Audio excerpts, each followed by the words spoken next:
Every once in a while, someone comes along and says, "That man Greener up in Siberia is all right." Everywhere throughout the East, I received unfavorable reports of Mr. Greener, our commercial agent at Vladivostok. His habits are said to be extremely bad. He has represented the United States as consul at Vladivostok, with credit to himself and his race. There was a long article in the Dalny Vostok about this same Mr. Greener, a regular cheap politician's puff, which could have been dictated by no one but himself. Among other things in this article were the facts that he was a close personal friend of both McKinley and Day. He informs everyone he meets that he speaks several languages, and then to back up his statement, he usually drags in some French phrase. He goes swelling around town with a flag about 4 inches long, pinned with an eagle to his waistcoat, and a flag pin in his tie, so of course everybody knows who he is. I know my own worth, the strength of my pen and my voice, and the character of my determination.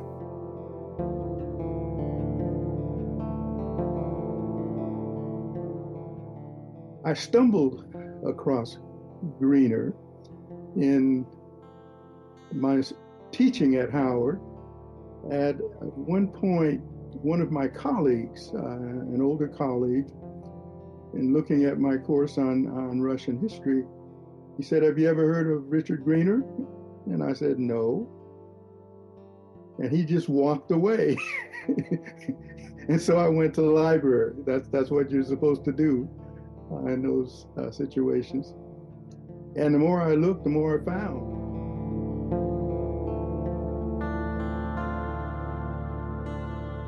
Richard Greener lived a life full of contradictions. The more you look at him, the more you find, and the harder it is to understand him. I'm Abby Mullen, and this is Consolation Prize, a podcast about the history of the United States and the world through the eyes of its consuls. Today we're going to explore the complicated life of Richard Greener and ask ourselves, what kind of a man was he really? Well, you decide.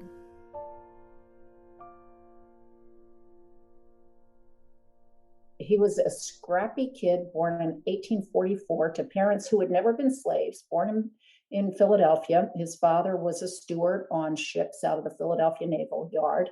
They moved to Massachusetts, to Boston, when Greener was about 5 or so. This is Catherine Chaddock, who wrote a biography of Richard Greener. And he went to public schools there in Cambridge. Cambridge had integrated schools, but the rest of Boston did not. His father went off to the gold rush in California and was never seen again. He was an only child. He left school at about 11, started supporting his mom, but a scrappy kid who loved everything about Boston. There were all these abolition meetings at the time. This is 1850s. And so he would go to them. He got to meet Oliver Wendell Holmes. He became friends with Charles Sumner and all sorts of people. And he would go to these little meetings. He'd be in the back. He thought everything was exciting. So he ended up with a mentor, a wealthier gentleman named Augustus Batchelder. And his mentor made sure that he got some sort of individual schooling of his own, a little bit of tutoring from Batchelder's friends and so forth, and then said, "Let's get you to Oberlin." He went to Oberlin. From there, he went to Phillips Academy, Andover.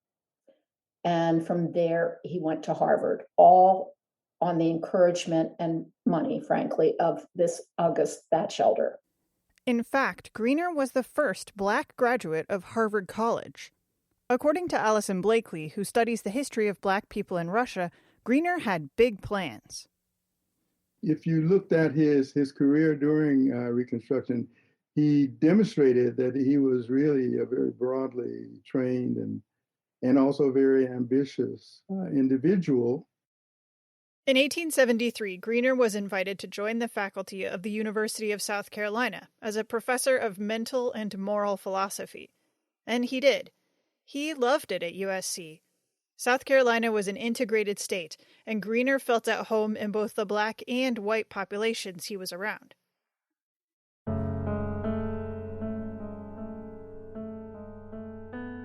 And then, in 1877, The federal troops left South Carolina. Reconstruction was over. Jim Crow had begun. Greener was no longer welcome in this place that he called his home, so he had to pick up and start over in Washington, D.C. And this is when Greener started thinking more seriously about what it means to be a Black intellectual. Greener epitomized the talented 10th. This is a concept that was originally advanced by white philanthropists to designate roughly the proportion of the Black population that was educated and capable of making constructive contributions to advancing the interest of American society. I think this is how they conceived it. In the late 19th century, the Black community appropriated the term. This community included educated Black men such as W.E.B. Du Bois and also Alexander Crummell, who was the leader of the American Negro Academy. Greener was a part of this group. He took various teaching jobs, including at Howard University. He also became a popular public speaker. In his speeches, he tried to argue that Black people had always been a part of the fabric of the United States. Another difficulty of this white problem is the universal belief that somehow the Negro race began its career with President Lincoln's proclamation. All such novices would do well to look up their old histories, newspapers, and pamphlets. Next to the Indian, he is probably of the purest racial stock in the country, and as has been stated, whatever accession has come to him has been from the choicest blood of the country. He has been thoroughly identified with it from the beginning. He was the agricultural laborer and the artisan at the South, the trusted servant and companion. At the North, he took part in all mechanical pursuits, helped build the houses, worked on the first newspapers, made the first woodcuts, and was the best pressman at Charleston, Philadelphia, and Boston. In every industrial, social, and political movement, as well as in different warlike struggles, he has borne an honorable part, which to profess ignorance of is not creditable, or if denied, shows willful prejudice. He was on the heights of Abraham with Wolfe, in the French and Indian Wars with Braddock. The first martyr of the Revolution is seen in Trumbull's picture retreating with the Patriots from Bunker Hill, musket in hand. Washington did not disdain to share a blanket with him on the cold ground at Valley Forge, at the South with Marion and Greene, at the North with Washington and Gates, with Wayne and Allen. He who doubts the record can read it from the pen of Negro historians, from Nell or Williams or Wilson. For of those who perform the deeds and those who write, many such are praised. No sneer of race, no assumption of superiority, no encrusted prejudice will ever obscure this record, much less obliterate it. And while it stands, it is the Negro's passport to every right and privilege of every other American. And then it was just a question of how they make a contribution to try to end the injustice and to advance the interests of their people. And in some cases, frankly, if they could, they would have accepted becoming white. But, and by the way, he could pass for white often, and sometimes he did. So there were these internal struggles that they were dealing with, in addition to the obvious, everyday restrictions. Their sense of self and what they could do and what they could do that would be contributing to advancing their people.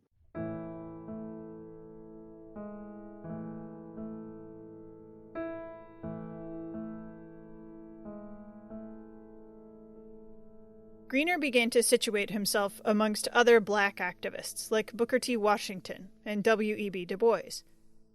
None of these men had exactly the same beliefs about what should happen to the Black population of the United States, but Greener tended to align more with Du Bois in what came to be kind of an ongoing debate between those who followed the views of Du Bois and those who followed Washington's around the turn of the century.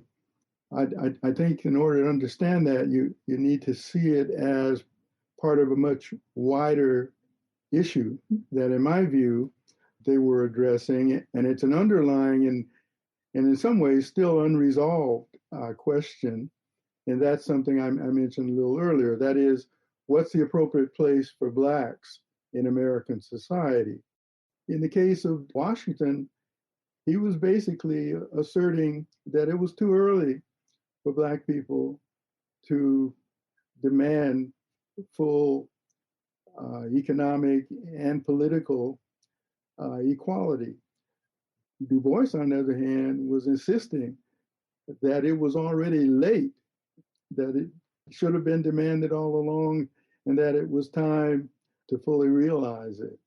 And the only other thing I think you should realize about Washington, if you read his correspondences, you'll find that the Washington that you see in those correspondences is not exactly that same Washington you see that's juxtaposed to Du Bois. Washington was he was a deeper thinker than his white establishment's supporters thought.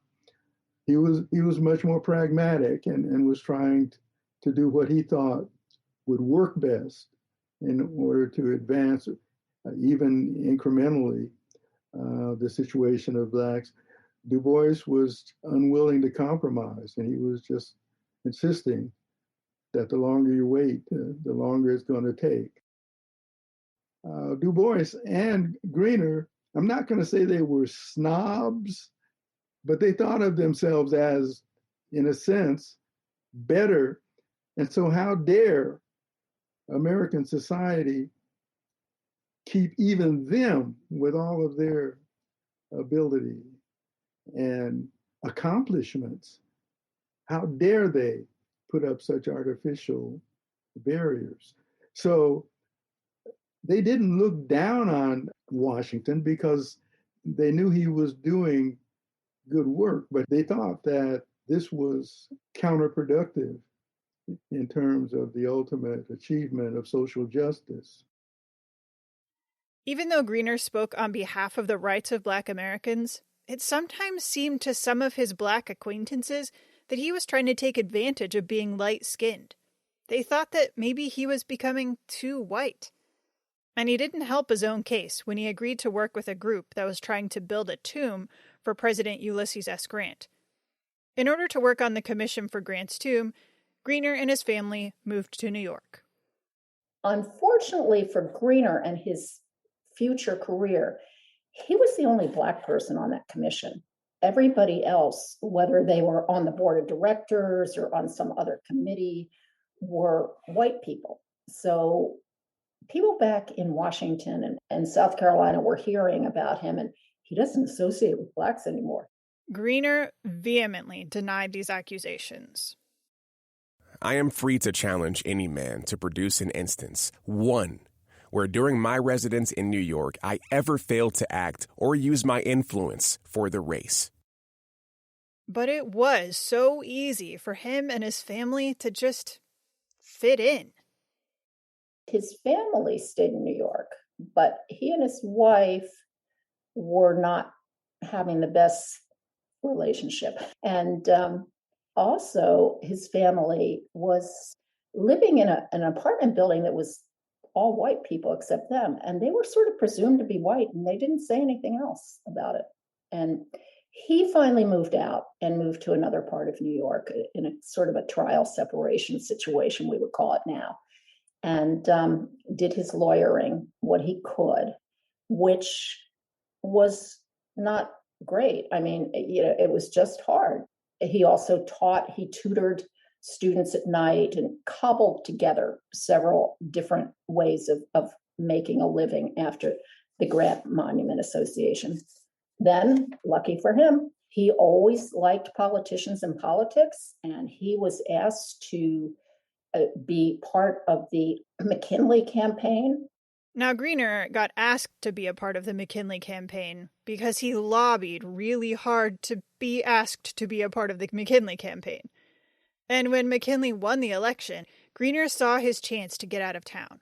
His relationship with his family had disintegrated, he was at odds with many in the black community, and... The fact is, I need a change of scene. So he asked President McKinley for a consular appointment. Initially, Greener wanted to go to Bombay, but then there was a plague there, so he didn't go. There had been black consuls before Greener, but they had all been sent to Latin American or African countries.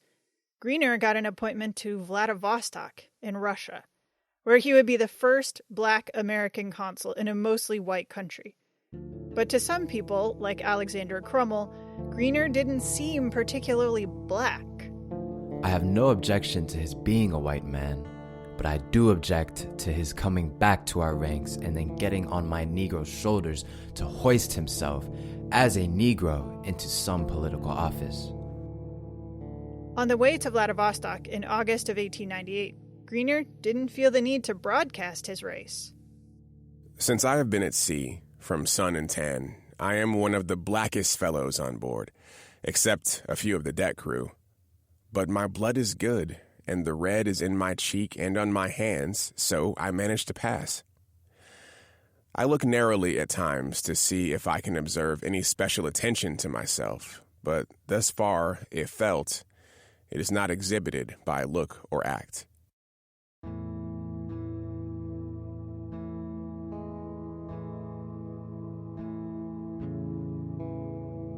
Once he got to Vladivostok, he threw himself into the work of the consul, or the commercial agent.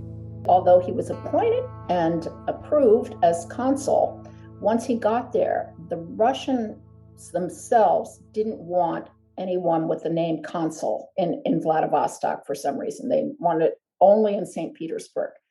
So he became commercial agent. That was great. Commerce was hopping in Vladivostok. They had just figured out how to keep their harbor from icing in the winter and open all the time. They had Japan, Korea, China nearby. The Trans-Siberian Railroad had just come to Vladivostok. So things were really hopping for the possibility of commerce, even from the United States. And the US government had suddenly decided on an open door policy. The Pacific was a big jumping off place, etc. He had a lot to do because he was exploring for the first time, what are the commercial opportunities here for US businesses? He would write long reports. He would talk to people of all kinds, and not just the Russians. He would write reports that had to do with no cheap goods, really expensive goods, but goods that say US on them, blah, blah, blah. And then he also would start writing reports about the future. Oh, here, they've just opened up a new educational opportunity here with a little college in this part of Vladivostok. And here they've done this. His reporting was voluminous. Greener wanted the United States to claim more authority in Siberia. He wanted them to create a consulate general. They didn't, at least not then. He also supervised the evacuation from Sakhalin Island during the Russo-Japanese War, and he wrote a lot of reports about the war. He seemed very happy. But some people thought he was too free with the rules and regulations of being a consul, and too flamboyant to be a good, respectable representative of the United States. This dislike might not have had anything to do with his race at all, just his personality. He was also busy with a young woman, Mishi Kawashima, who he sort of took as a common law wife, because they were together for almost the whole time he was in Vladivostok until 1905. Mishi was from a little town in Japan. She had traveled the world as a nanny. She had been in all sorts of countries. She spoke many languages. And they ended up having 3 children. She went back to her little village in Japan every time they had a child, and then she would come back. At some point, he got her appointed. Of course, not saying he knew her at all. He needed a paid Japanese-speaking errand person, got her appointed by the U.S. government to be that too. So they were a two-income family. And there was not really any indication as to how much Mishi knew about his status as a Black person. This life seemed to suit Greener so well, but it wouldn't last. There were mixed reports about whether Greener was actually doing a good job in Vladivostok. In particular, one member of the State Department, Third Assistant Secretary of State Herbert Pierce, seems to have really taken a dislike to him. There were accusations of corruption. And then Greener's political fortunes changed.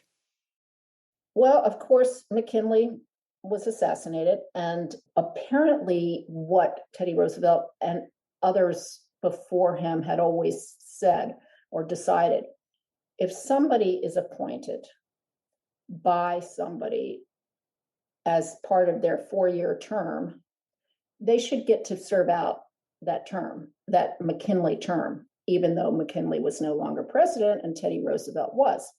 And so that made Greener pretty happy. He wanted to stay there.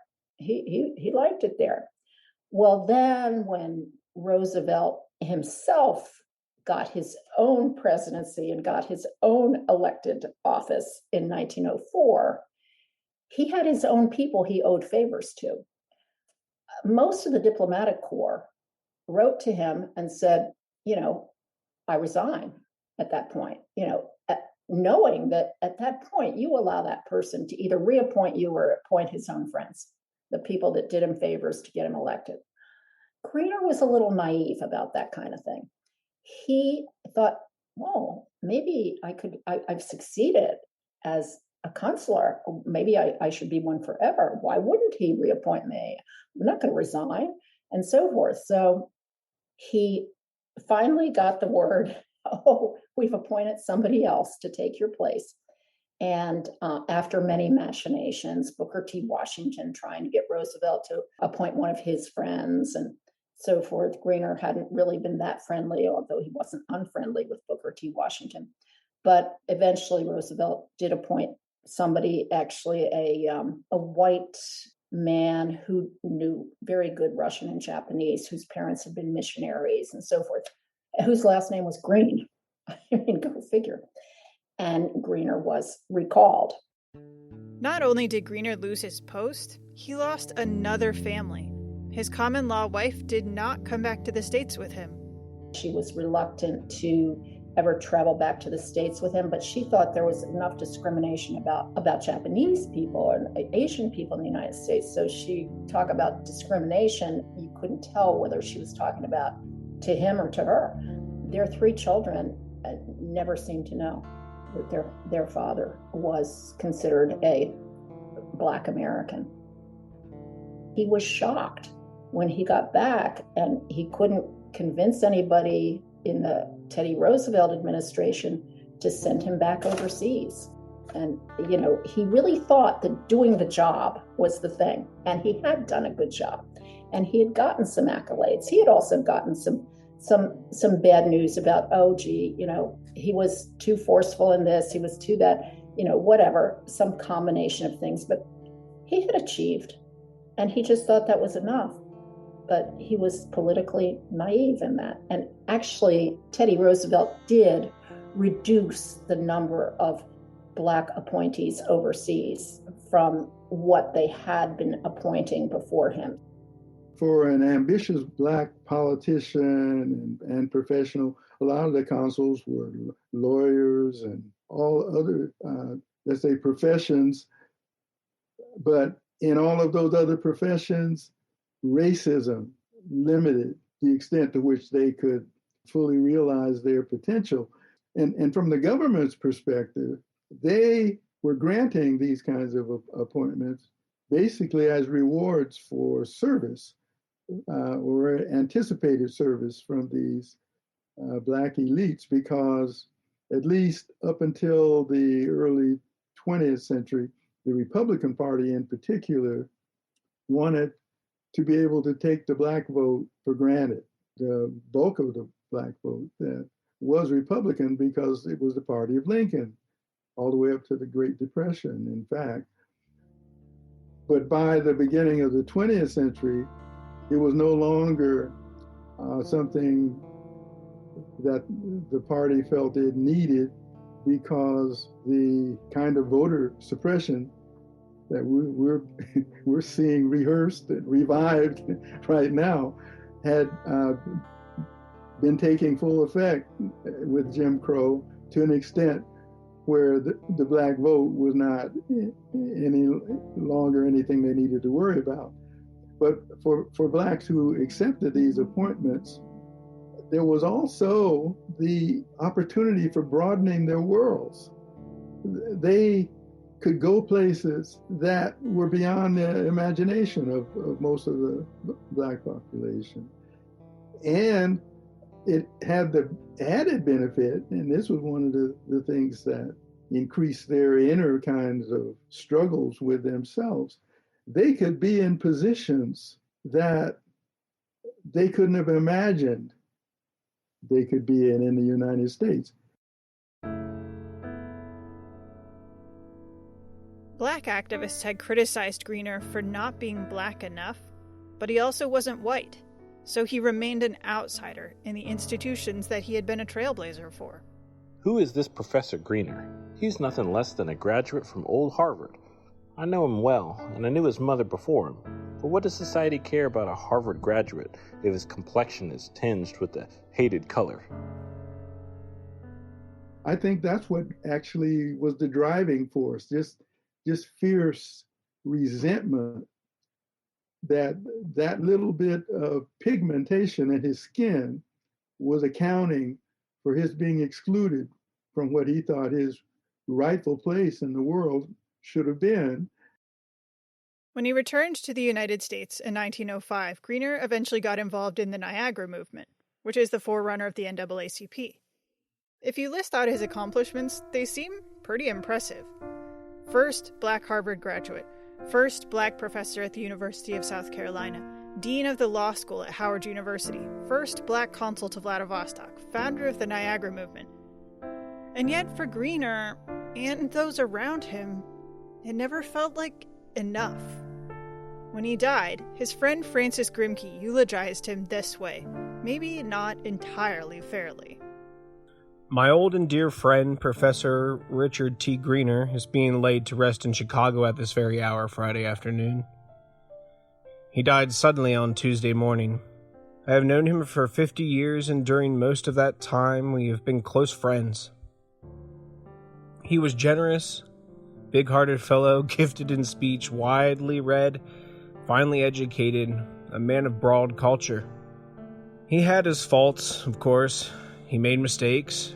He had unfortunate family troubles and other troubles laterally in connection with his work as consul in Siberia, which soured him, and which made his latter days anything but happy. He gave the appearance of a disappointed man. Life had not yielded him all that he expected. Another thing which contributed to his unhappiness was the feeling, I think, that he was not appreciated as he ought to have been by the members of his race. With all his brilliancy of intellect and abundant stores of knowledge, he seemed to lack steadiness of purpose, the willingness to settle down to some one line of work and give himself unreservedly to it. The result is, he accomplished less than men who were far inferior to him in mental equipment and training. We all loved him for his many good qualities, and our only regret was that he did not stick to some one thing and put his strength into it, strength of intellect and enthusiasm.